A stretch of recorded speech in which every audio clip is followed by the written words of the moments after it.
आज हम कक्षा 9वीं विषय इतिहास अध्याय 2 धर्म सुधार और प्रबोधन पढ़ेंगे। ठीक है, तो आज के अध्याय में हम पढ़ेंगे यूरोप में कैथोलिक चर्च और धार्मिक सुधार के बारे में, है ना।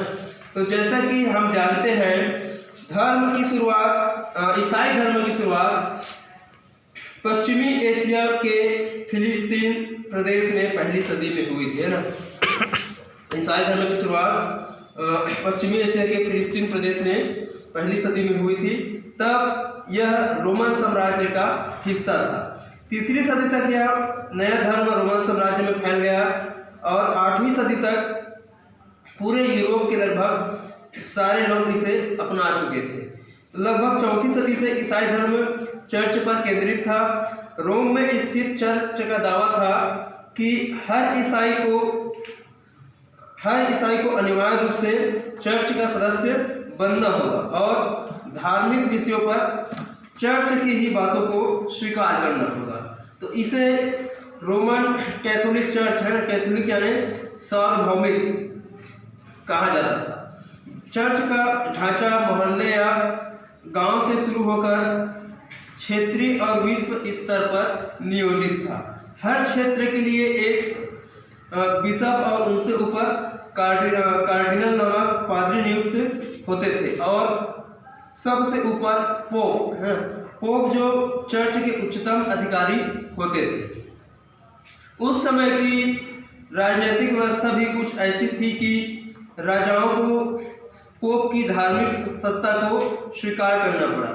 एक तरह से राज्य और धर्म के अधिकारी संयुक्त रूप से शासन चलाते थे। ऐसे में धार्मिक विश्वासों की विविधता या धार्मिक सहिष्णुता या व्यक्ति द्वारा अपना धार्मिक रास्ता चुनने के अधिकार का सवाल ही नहीं था। तो यह माना गया कि एक अच्छे इंसान का जीवन जीने और मुक्ति पाने के लिए पादरियों और उनके द्वारा संचालित कर्मकांडों की परम आवश्यकता है। धर्म का आधार ग्रंथ बाइबिल था, जो लैटिन भाषा में था, जिसे प्रायः सामान्य लोग नहीं समझते थे। इस कारण धर्म की व्याख्या पर पादरियों का एकाधिकार स्थापित हुआ। चर्च एक न्यायालय के रूप में भी काम करता था, जिसके शीर्ष पर पोप होता था। चर्च के पास अपार भू संपत्ति थी, जिसे वह सामंती भूस्वामी की तरह संचालित करता था। इसके अलावा हर ईसाई व्यक्ति से उसकी आय का 10वां हिस्सा धार्मिक टैक्स के रूप में वसूल किया जाता था। राष्ट्रीय सत्ता, धर्म, न्याय और अपार धन पर नियंत्रण के कारण कैथोलिक चर्च का वर्चस्व था। उसके विरुद्ध आवाज उठाना राजद्रोह के बराबर माना जाता था। इन बातों का पादरियों पर भी असर पड़ा और मध्यकाल के अंत तक वे विशेष वैभव और विलास में जीने लगे। रेनेसां काल में चर्च विशाल भवनों का निर्माण करवा रहा था और साथ में उनकी शानो शौकत जो है वो बढ़ रही थी। इस कारण बढ़ते खर्च को पूरा करने के लिए चर्च ने नए तरीके अपनाए। वह श्रद्धालुओं को माफीनामा, है ना, क्षमा पत्र यह कहकर बेचने लगा कि अगर तुमने कोई पाप किया हो तो उसके लिए चर्च को एक राशि देकर माफी पा सकते हो। पोप इस पैसे के बदले माफीनामा देंगे। तो ईश्वर के सामने जब पहुंचोगे तो इसे दिखाकर माफी पा सकते हो। हमने पिछले अध्याय में पढ़ा था कि किस तरह एरास्मस जैसे मानववादी बुद्धिजीवी ने चर्च के कई सिद्धांत व व्यवहार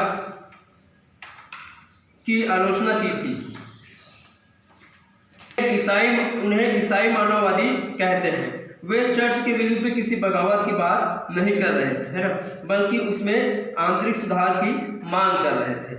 इसी दौर में चर्च विरोधी आंदोलन भी प्रबल हो रहे थे, जिसमें गरीब तबके के लोग, किसान और कारीगर अधिक संख्या में शामिल हो रहे थे, है ना। वे कर्मकांड का विरोध कर रहे थे और आंतरिक आस्था और निष्ठा पर जोर देते थे, है ना। तो इस बीच उत्तरी यूरोप में राष्ट्रवाद की धारा उभरने लगी थी, जिसके चलते चर्च की सत्ता को चुनौती दी जाने लगी। इंग्लैंड, जर्मनी आदि देशों के शासक पोप की सत्ता से स्वतंत्र होना चाहते थे। उनकी नज़र चर्च की अपार संपदा पर थी, है ना, संपत्ति पर थी। तो इसी पृष्ठभूमि में मार्टिन लूथर ने कैथोलिक चर्च के विरुद्ध आंदोलन शुरू किया, है ना। तो मार्टिन लूथर और धार्मिक सुधार के बारे में हम आगे पढ़ेंगे, ठीक है।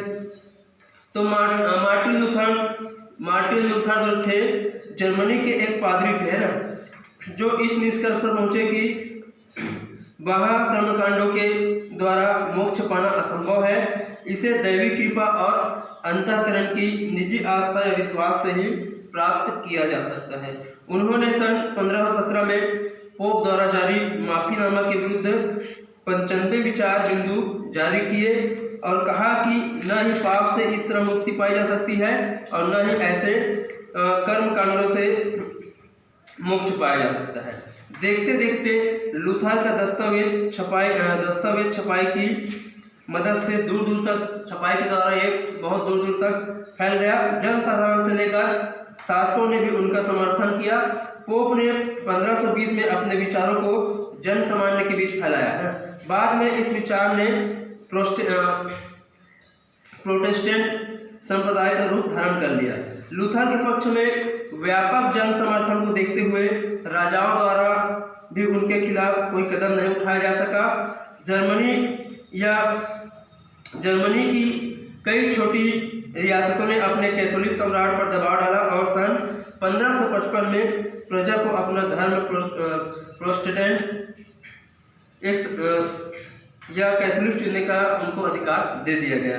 तो प्रोटेस्टेंट संप्रदाय दरअसल एक संप्रदाय नहीं था, उसमें लूथर, कैल्विन, ज्विंगली आदि के विचारों से प्रेरित उनमें अनेक धाराएं थी। ठीक है स्टूडेंट्स, आज का अध्याय पे समाप्त करते हैं। आगे का अध्याय में आपको नेक्स्ट वीडियो में पढ़ाएंगे। Thank you.